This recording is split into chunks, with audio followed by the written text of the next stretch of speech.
Hello my dear students, कैसे हैं सब लोग। उम्मीद है सब अच्छे होंगे। और जैसा कि आपको पता है, आपके नीट की जो एग्ज़ाम सेंटर है वो डाल दिए गए हैं। आपके पास बहुत कम टाइम बचा हुआ है नीट के लिए, तो आप ज़्यादा से ज़्यादा रिवीजन पर फोकस करें। तो मैं डी के सर आज फिर से आया हूँ आपके लिए एक नया लेक्चर लेके, ऑर्गेनिक केमिस्ट्री का जो बेस्ड है हाइड्रोकार्बन पर। तो इस लेक्चर में आप जानने वाले हैं हाइड्रोकार्बन से रिलेटेड इंपॉर्टेंट क्वेश्चंस कौन कौन से हैं, जैसे अल्केन है, अल्कीन है, अल्काइन है, बेंजीन है, इनसे रिलेटेड कुछ इंपॉर्टेंट क्वेश्चंस। तो स्वागत है आप सबका आज की इस लेक्चर में। शुरुआत करते हैं इस लेक्चर की। क्वेश्चन नंबर 1 देखते हैं कौन सा है। देखो क्वेश्चन नंबर 1 जो है वो है, photochemical chlorination of alkene is initiated by the process of. Means alkene का हमें क्या करना है, प्रकाश रासायनिक क्लोरीनीकरण करना है। यहाँ एक वर्ड आपको दिख रहा है प्रकाश रासायनिक, मतलब ये जो प्रोसेस है ये किसकी उपस्थिति में हो रही है, सूर्य के प्रकाश की उपस्थिति में हो रही है।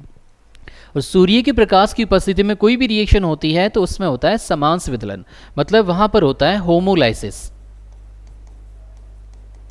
और उस होमोलाइसिस से बनते हैं फ्री रेडिकल। तो ये जो प्रोसेस है क्लोरीनेशन का, इसकी शुरुआत कहाँ से होगी, होमोलाइसिस से होगी, समांश विदलन से होगी। जो क्लोरीन के मॉलिक्यूल्स हैं वो HNU की प्रेजेंस में हो जाएंगे होमोलैटिकली क्लीवेज, और यहाँ क्लोरीन फ्री रेडिकल और क्लोरीन फ्री रेडिकल का फॉर्मेशन करेंगे। तो ये होता है श्रृंखला प्रारंभन पद, मतलब चेन इनिशिएशन स्टेप बोल सकते हैं, प्रोसेस बोल सकते हैं। तो यहाँ पे होमोलाइसिस जो है वो इसका करेक्ट आंसर होगा, मतलब सम अपघटन कह सकते हैं या समांश विदलन कह सकते हैं। तो अब देखते हैं क्वेश्चन नंबर 2। क्वेश्चन नंबर 2 है the thermal decomposition. Thermal decomposition करना है किसका, एल्केन का। और उस प्रोसेस को कहा क्या जाता है, मतलब वायु की जो अनुपस्थिति में एल्केन का उष्मीय अपघटन होता है, उस प्रोसेस को क्या बोलेंगे, उस प्रक्रिया का नाम क्या होगा। तो देखो यहाँ पर ऑक्सीडेशन है वो वायु की उपस्थिति में होता है, तो ये आंसर नहीं आएगा। कंबशन भी वायु की उपस्थिति में होता है, ये भी नहीं आएगा। हाइड्रोजनीकरण, हाइड्रोजन का योग होता है उसको बोलते हैं हाइड्रोजनीकरण, तो ये भी नहीं होगा। नेक्स्ट है पाइरोलाइसिस, मतलब ताप अपघटन। अब यहाँ टेम्परेचर दिया जा रहा है, ताप दिया जा रहा है, तो ताप की उपस्थिति में अपघटन होगा, तो ये आंसर आएगा इसका पाइरोलाइसिस। एक बात और आप ध्यान रखें, ये जो एल्केन का ताप अपघटन है इसको एक नाम से और जाना जाता है, वो है क्रैकिंग।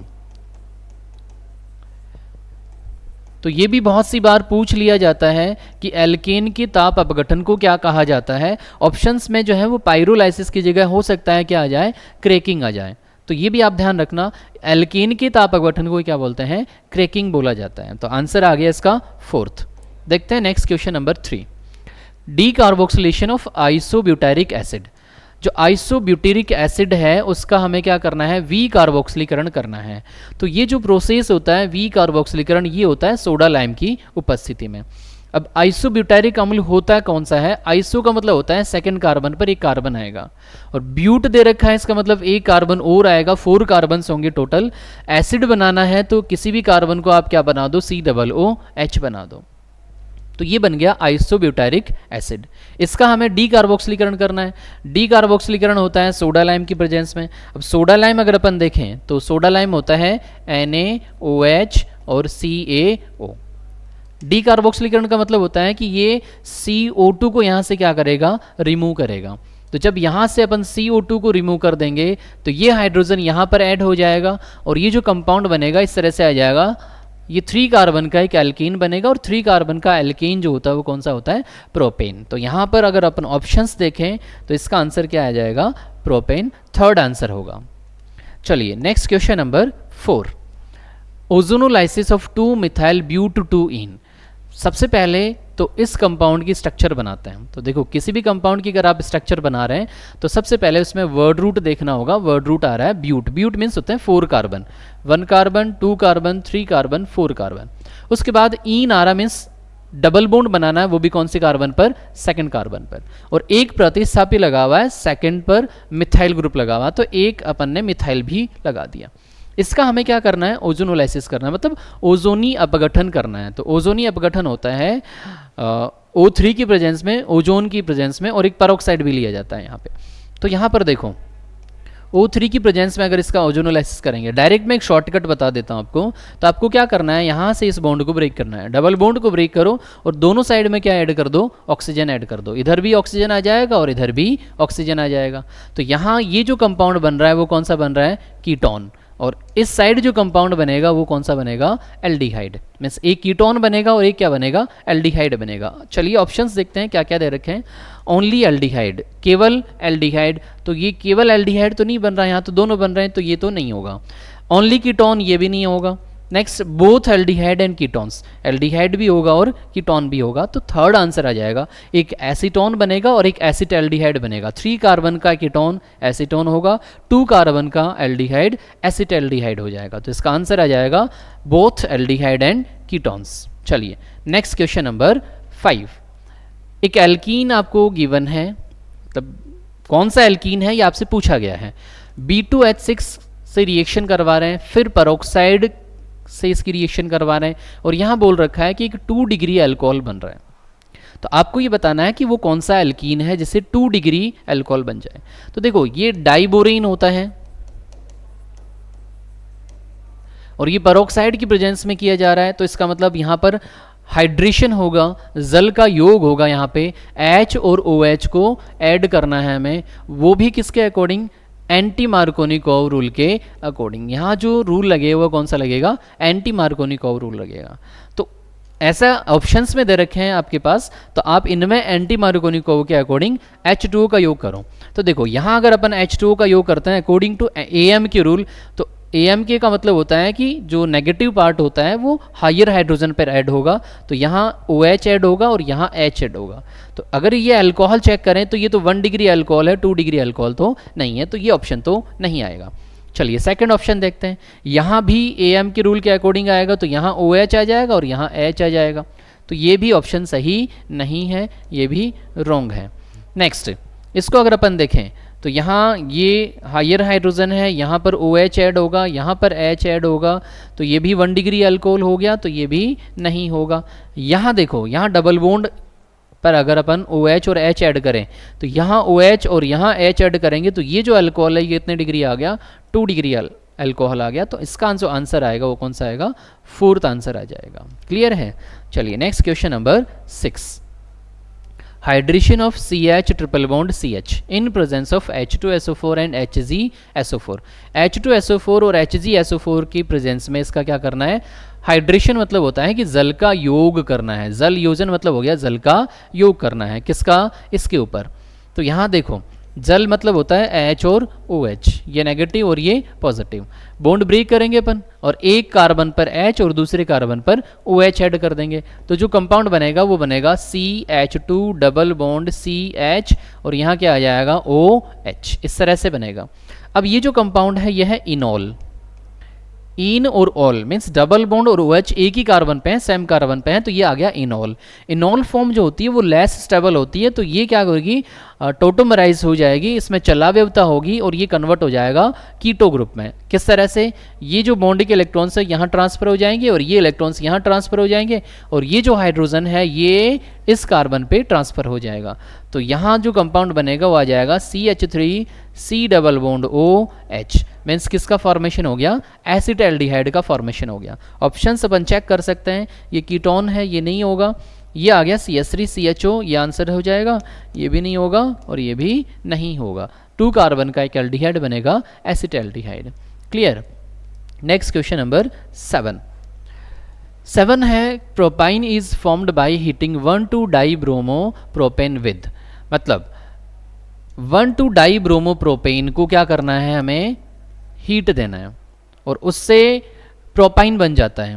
लेकिन किसकी प्रेजेंस में ये रिएक्शन हो रही है, 1,2-डाइब्रोमोप्रोपेन से हमें प्रोपाइन तो बनाना है, लेकिन किसकी प्रेजेंस से ये आपसे पूछा गया है कि 1,2-डाइब्रोमोप्रोपेन को किसके साथ गर्म करने पर प्रोपाइन बनता है। तो यहाँ देखो पहले इसकी स्ट्रक्चर बनाते हैं। प्रोपेन मीन्स होता है 3 कार्बन आ गया और 1 और 2 पे क्या है, ब्रोमीन है, 1,2-डाइब्रोमो है। तो हमें इन ब्रोमीन्स को हटाना है, प्रोपाइन बनाना है। प्रोपाइन बनाने का मतलब यहाँ ट्रिपल बॉन्ड आएगा, तो हमें इन दोनों ब्रोमीन्स को हटाना है। ब्रोमीन के साथ में हाइड्रोजन को भी हटाना है, और हाइड्रोजन और ब्रोमीन का जो एलिमिनेशन होता है उसको बोलते हैं डीहाइड्रोहैलोजिनेशन, मीन्स विहाइड्रोहैलोजनीकरण। और ये विहाइड्रोहैलोजनीकरण जो प्रोसेस होता है ये होता है अल्कोहलिक KOH की प्रेजेंस में। तो यहाँ आप चेक कर सकते हैं अल्कोहलिक KOH किस जगह पे आ रहा है। तो ये तो आ रहा है C2H5ONA, ये नहीं है, अल्कोहलिक KOH है और साथ में क्या दे रखा है, सोडामाइड दे रखा है। देखो अल्कोहलिक KOH क्या करेगा, एक Br को और एक H को, बीटा H को यहाँ से क्या कर देगा, रिमूव कर देगा। उसके बाद ये कंपाउंड जो बनेगा वो इस तरह से आ जाएगा, यहाँ पर Br, यहाँ डबल बॉन्ड आ जाएगा और ये C आ गया। अब हमें अगेन क्या करना है, इस Br को यहाँ से रिमूव करवाना है। तो इस Br को रिमूव करने के लिए हमें अल्कोहलिक KOH नहीं काम में आएगा, हमें लेना पड़ेगा सोडामाइड। सोडामाइड जो होता है वो होता है NaNH2, NaNH2, क्योंकि ये जो Br है इस पाई के साथ में कॉन्जुगेशन में है, कॉन्जुगेशन में तो यहाँ पार्शियली डबल बॉन्ड कैरेक्टर आ गया इसमें, और जो अल्कोहलिक KOH होता है वो इस बॉन्ड को ब्रेक नहीं कर पाएगा, मतलब यहाँ से Br को रिमूव नहीं कर पाएगा। तो इससे स्ट्रॉन्ग कोई बेस लेना होगा जो होता है कौन सा, सोडामाइड। ये क्या करेगा, इस Br को यहाँ से रिमूव कर देगा और एक H इस जगह से भी रिमूव कर देगा। तो H और Br दोनों का जब एलिमिनेशन हो जाएगा तो इन दोनों कार्बन के बीच में एक पाई बॉन्ड का फॉर्मेशन हो जाएगा। तो ये बन जाएगा C ट्रिपल बॉन्ड C और C। ये किसका फॉर्मेशन हो गया, प्रोपाइन का फॉर्मेशन हो गया। क्लियर है। तो ये किसकी प्रेजेंस में हुआ, सबसे पहले हमने क्या लिया यहाँ पर, KOH काम में लिया है। KOH भी कौन सा, अल्कोहलिक की KOH काम में लिया है, तो ये एलिमिनेशन करेगा। उसके बाद अपन ने ले लिया सोडामाइड। तो आंसर जो आएगा वो कौन सा आ जाएगा, पहले alcoholic KOH then after sodamide. तो आंसर आएगा सेकंड। चलिए नेक्स्ट क्वेश्चन जो है वो है 8, which one of the these will react with sodium metal, मतलब निम्न में से कौन सा सोडियम के साथ क्रिया करेगा। तो देखो इथाइन है, इथीन है, इथेन है और ईथर है। मेटल्स केवल उन्हीं कंपाउंड्स के साथ रिएक्शन करते हैं जिनके पास एसिडिक H प्रेजेंट होता है।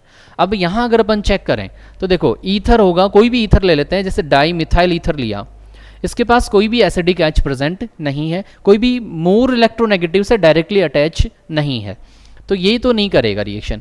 एथेन है, इथेन में भी कोई रिएक्शन नहीं हो पाएगी क्योंकि इसके पास कोई एसिडिक H प्रेजेंट नहीं है, तो ये भी नहीं होगा, ये भी नहीं होगा। इथीन, इथीन मीन्स आएगा CH2 डबल बॉन्ड CH2, यहाँ भी कार्बन जो है वो मोर इलेक्ट्रोनेगेटिव नहीं है, sp2 हाइब्रिड तो है लेकिन ये मोर इलेक्ट्रोनेगेटिव नहीं होगा। चलिए इथाइन की बात करते हैं, CH ट्रिपल बॉन्ड CH, यहाँ जो कार्बन है ये sp हाइब्रिड कार्बन, और sp हाइब्रिड कार्बन की जो इलेक्ट्रोनेगेटिविटी होती है वो बहुत ज़्यादा होती है, मीन्स इसके साथ जो कनेक्टेड हाइड्रोजन्स हैं वो एसिडिक हाइड्रोजन है, और सोडियम मेटल एसिडिक हाइड्रोजन को रिप्लेस कर सकता है। तो इसका मतलब है कि ये जो इथाइन है वो सोडियम मेटल से रिएक्शन कर पाएगा इजीली। तो यहाँ पर कौन सा आंसर आ जाएगा, फर्स्ट आंसर आएगा जो सोडियम से रिएक्शन करेगा। चलिए question number 9, benzene is obtained when phenol is distilled with, benzene किससे मिलेगा जब फिनॉल की रिएक्शन किससे करवाएंगे, मतलब फिनॉल को किसके साथ आसूद करने पर बेंजीन प्राप्त होता है। तो देखो फिनॉल है ये OH, इससे हमें क्या बनाना है, बेंजीन बनाना है, मीन्स यहाँ से इस ऑक्सीजन को क्या करना है, हमें रिमूव करना है, और ऑक्सीजन का जो रिमूवल होता है वो होता है जिंक डस्ट की प्रेजेंस में। जिंक मेटल जो है, जिंक डस्ट जो है, या इसको बोलेंगे जिंक धूल या यसद रज, तो जिंक का काम होता है इस ऑक्सीजन को यहाँ से रिमूव कर देना, तो ये क्या बन जाएगा, यहाँ पर बेंजीन का फॉर्मेशन हो जाएगा। तो आंसर आ जाएगा इसका जिंक डस्ट। क्लियर। चलिए नेक्स्ट क्वेश्चन नंबर 10, अगेन एक रिएक्शन गिवन है आपको, एक एल्काइन गिवन है जिससे NaNH3 से A बनेगा और लिंडलार्स कैटलिस्ट जो है उससे B बनेगा। तो पहले अपन देखते हैं A और B बनेंगे क्या। चलिए देखो यहाँ आपको सोडियम और अमोनिया गिवन है, इसकी जगह पे ये कई बार सोडामाइड भी दे देते हैं, NaNH2 भी गिवन हो सकता है। एल्काइन जो है उसका अगर आप सोडियम और अमोनिया से रिएक्शन करते हैं तो ये हाइड्रोजिनेशन करेगा, मीन्स बॉन्ड ब्रेक करके दोनों साइड में H ऐड करेगा, लेकिन ये जो एडिशन होगा ये एंटी एडिशन होगा, मीन्स एक H यहाँ ऐड होगा तो दूसरा H यहाँ पर ऐड होगा और ये ट्रांस एल्कीन का फॉर्मेशन करेगा। तो A जो है वो ट्रांस एल्कीन है। अब देखो B क्या है, लिंडलार्स कैटलिस्ट होता है PD और CaCO3, पीडी और CaCO3 की प्रेजेंस में एडिशन होता है हाइड्रोजन का, लेकिन वो सैम एडिशन होता है, सिन एडिशन होता है। तो ये सैम साइड में ऐड करेगा, और सैम साइड में ऐड अगर कर देगा तो ये इस तरह से H और H आ गया, यहाँ R और R है, मीन्स कौन सा एल्कीन बनेगा, सिस एल्कीन बनेगा। अब यहाँ जो ऑप्शंस दे रखे हैं वो क्या है वो सुनो। देखो, A and B are geometrical isomers, cis और trans both are geometrical isomers of each other, ये दे रखा है। अब आपसे बोला गया कि A तो क्या है, ट्रांस है, और B क्या है, सिस है। तो A ट्रांस है, B सिस है, ये करेक्ट ऑप्शन है। अब इसको आप ध्यान कैसे रखेंगे, याद कैसे रखेंगे भाई, कब ट्रांस होगा कब सिस होगा। ट्रांस का मतलब होता है विपक्ष। तो मैं इसका एक ट्रिक बताता हूँ। देखो ट्रिक क्या है, आपको याद रखना है सोनिया। क्या याद रखना है, सोनिया। सोनिया गांधी याद रख सकते हैं। सोनिया गांधी जो है वो विपक्ष की नेता है। सोनिया गांधी क्या है, विपक्ष की नेता है। अब इससे ट्रिक क्या हुई वो देखो, सो से आ गया सोडियम, सो से क्या हो गया, सोडियम, और जो निया है उस निया से आ गया अमोनिया, निया से क्या हो जाएगा, अमोनिया। मतलब जहाँ कहीं भी सोडियम और अमोनिया गिवन है, सोडियम और अमोनिया गिवन है, वहाँ क्या बनता है, विपक्ष, मतलब ट्रांस एल्कीन बनती है। तो आप ध्यान रखेंगे सोनिया विपक्ष, उससे क्या होगा, आपको याद करने में आसान रहेगी, कन्फ्यूजन नहीं होगा। बाकी लिंडलार से फिर कौन सा बन जाएगा, सिस बन जाएगा। तो ये थे कुछ क्वेश्चंस, आगे कंटिन्यू करते हैं इसी लेक्चर को।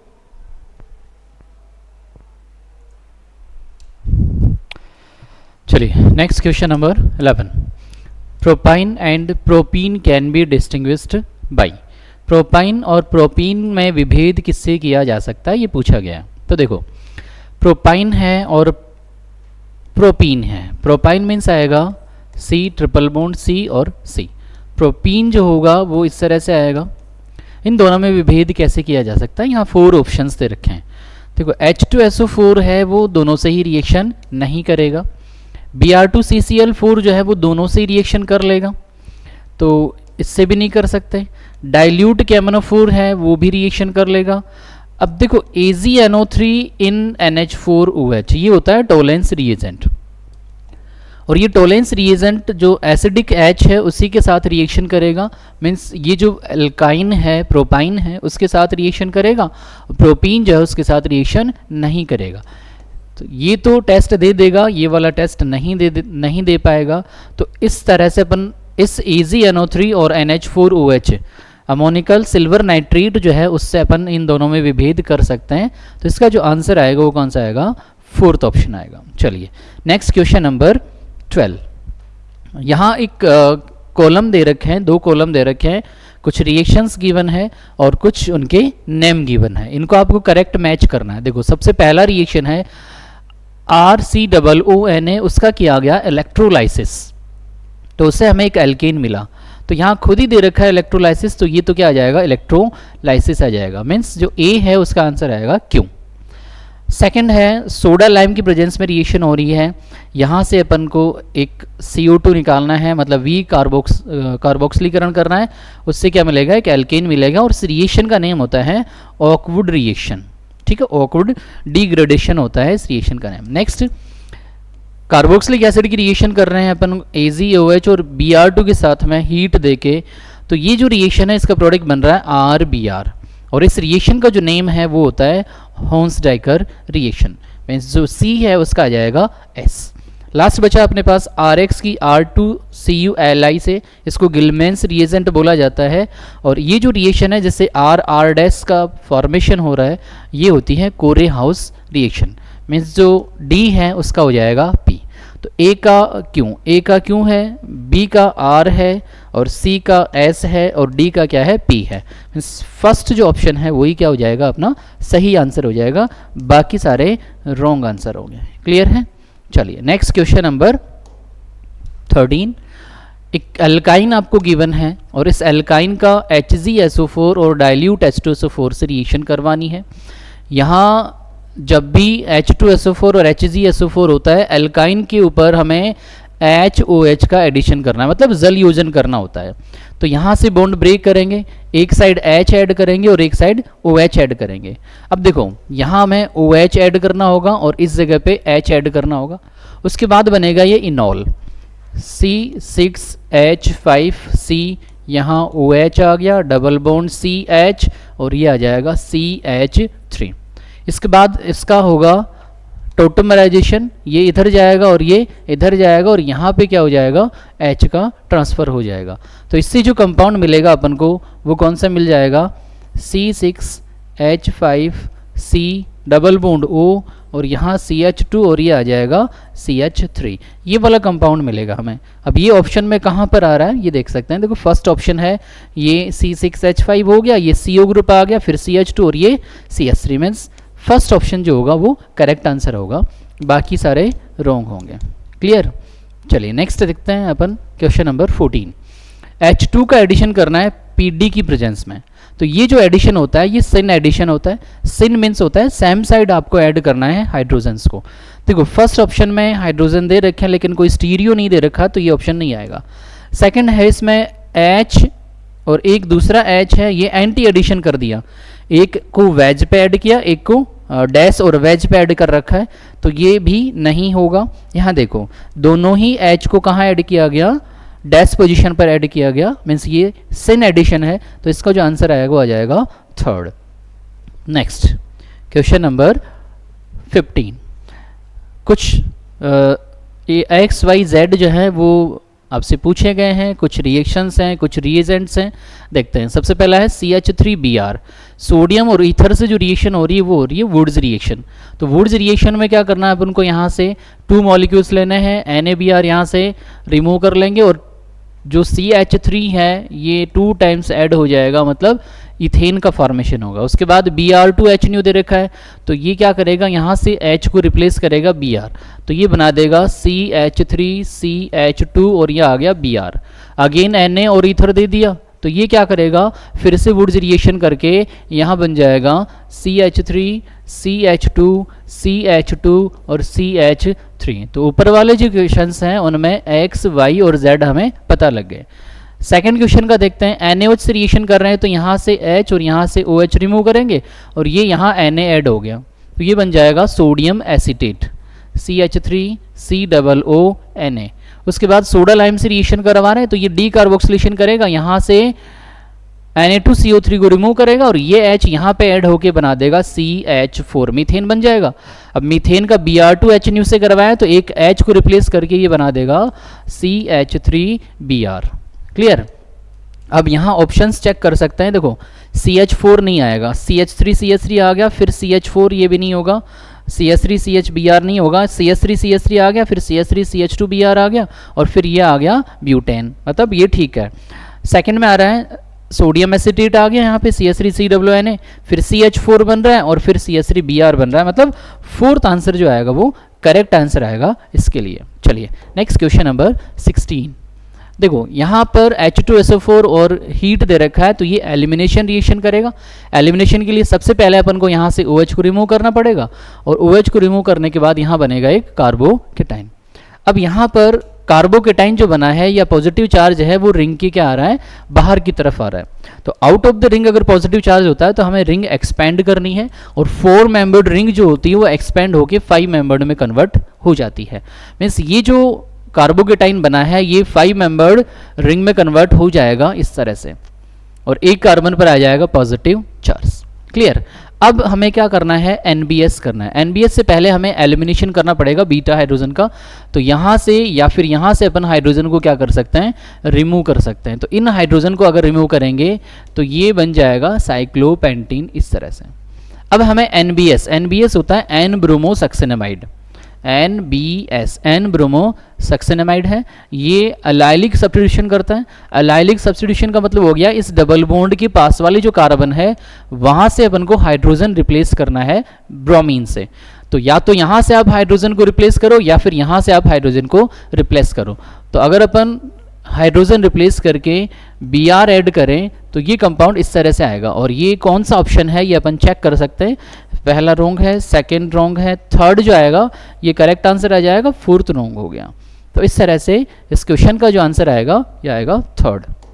चलिए नेक्स्ट क्वेश्चन नंबर 17। अगेन एक कॉलम दे रखा है जिनको मैच करना है। देखो फर्स्ट जो रिएक्शन है CH3 होल थ्राइस CH, ये है आइसोब्यूटेन। और आइसोब्यूटेन का अगर आप KMnO4 से ऑक्सीडेशन करते हैं तो ये फॉर्मेशन करता है एक 3 डिग्री अल्कोहल का। मीन्स यहाँ पर जो आंसर आएगा ए का वो आएगा क्यों। सेकंड देखते हैं, copper and 573 kelvin and 100 ATM pressure है, मीथेन का ऑक्सीडेशन किया जा रहा है, तो ये कंट्रोल्ड ऑक्सीडेशन है और इससे फॉर्मेशन होता है मीथेनॉल का। तो जो बी है उसका आ जाएगा आर।